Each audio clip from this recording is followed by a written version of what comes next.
Whether you're just returning from the summer or if you've been watching us this past week, welcome to a new season of CNN10, an objective explanation of world news events. My name is Carl Azus.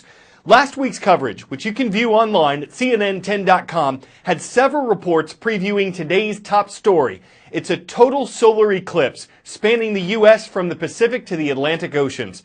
The last time an eclipse like this happened was 99 years ago. The next one isn't so far away. It'll be in the year 2024 over America.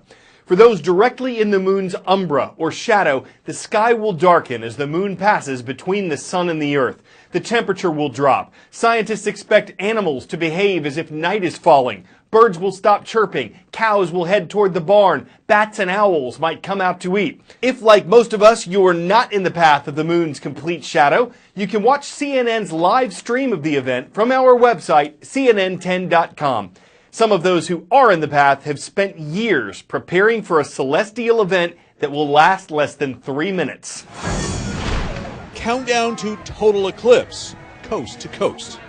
In its path, I leave for work. An astronomical celebration from Oregon to South Carolina. The place to be, the 70-mile swath of full eclipse, or totality.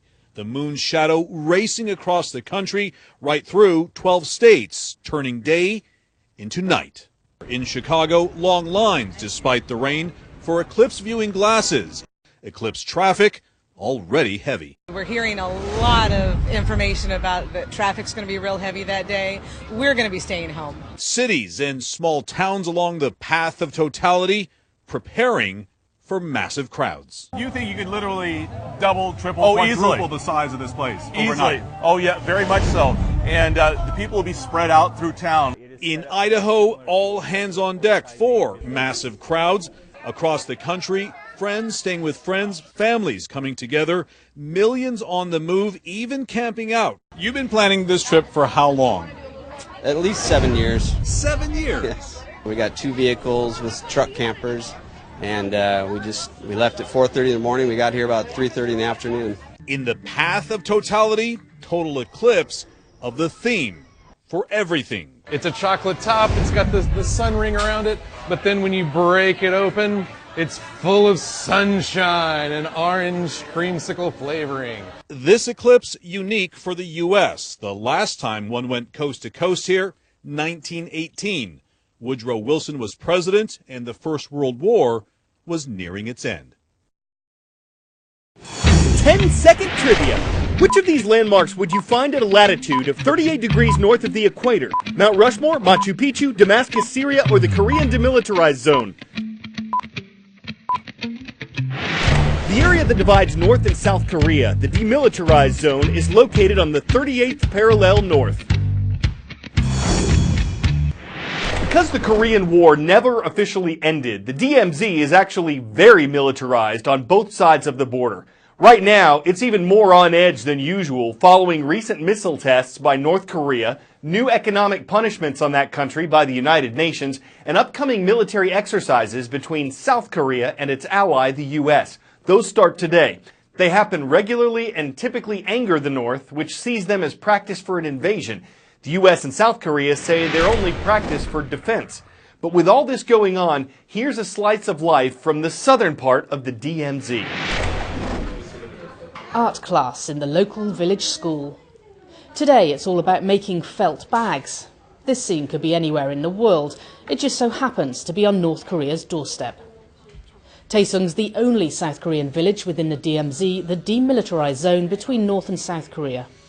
North Korea is just about 500 metres away from this village at its closest point. So residents here really do feel any increase in tension far more than anybody in the rest of the country. And another thing they have to deal with 24 hours a day, some of the residents are telling me, is this propaganda broadcast coming from North Korea. All of the houses here, I'm told, have special soundproofing, very thick walls to try and give them some kind of respite from the 24/7 broadcasts. 197 people live in Taesung, also known as Freedom Village, mostly farmers who need a South Korean military escort every time they go to their fields. One step too far and they're in the north. Very few residents want to talk on camera, saying the situation is too tense. Cho Yong-suk, who runs the one restaurant in the village, tells me this is the most concerned she's been in 38 years of living here. Although the North was threatening Guam, she says, we still see this as quite negative. We lock our doors at night now, which we never did before. Only residents are allowed in, checkpoints and a nightly curfew of midnight, part of the daily routine. As are regular evacuation drills to the village shelter, stocked with gas masks and emergency supplies. The propaganda war between the two Koreas is not subtle here, each side increasing the size of their flagpoles over the years.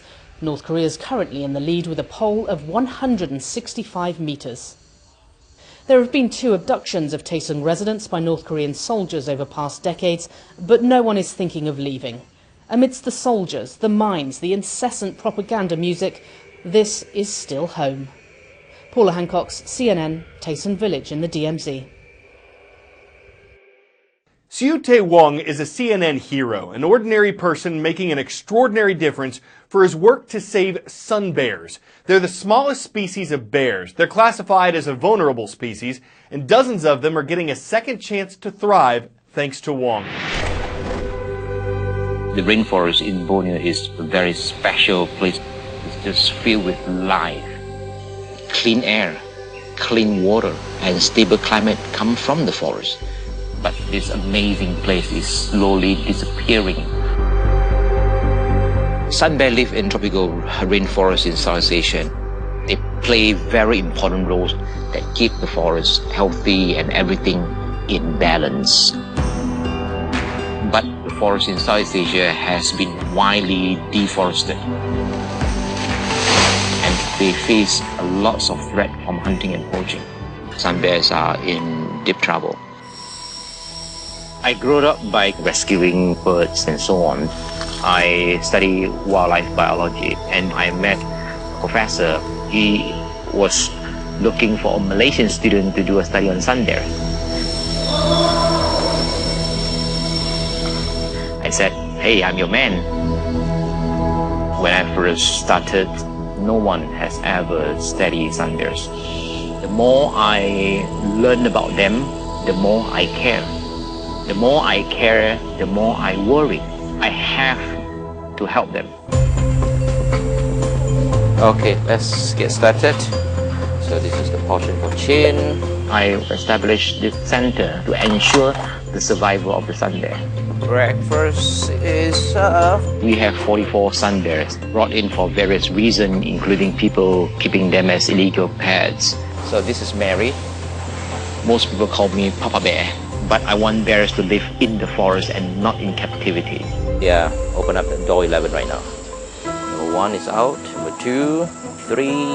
The bears spend their daytime in the forest enclosure, ready to explore the forest and have a lot of happy hours. They learn to forage, to climb trees, getting themselves ready to be released and survive in the forest one day. Where do they sleep? Spend time here, you'll see the bears sleep on top of the tree. When I see visitors excited about the sun bears, I feel like a proud father. The sun bears is climbing the tree. They can climb 50 meters above the ground. People can see how special is the sun bear and learn about how their survivals are important to ours.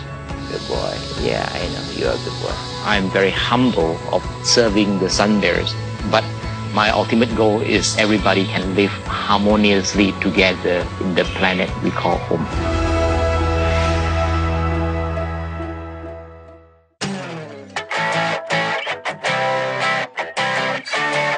We're giving this a perfect 10 out of 10, even if it made us all hungry. It's the Guinness World Record for longest pizza. At more than 6,300 feet, it stretches more than a mile long. The California concoction is not low-cal. It took more than 17,000 pounds of dough and almost 5,000 pounds of cheese to make. And that took a team of over 100 people to put together. So how do you bake that? By conveyor belt. So if you want to beat the record, don't get mad, get oven. Who wouldn't want a pizza that pie? It's the biggest you ever saw. It's a slice of life, perfect for a show topped with cheesy puns. And we bake and serve it all daily at CNN10. I'm Carl Azus.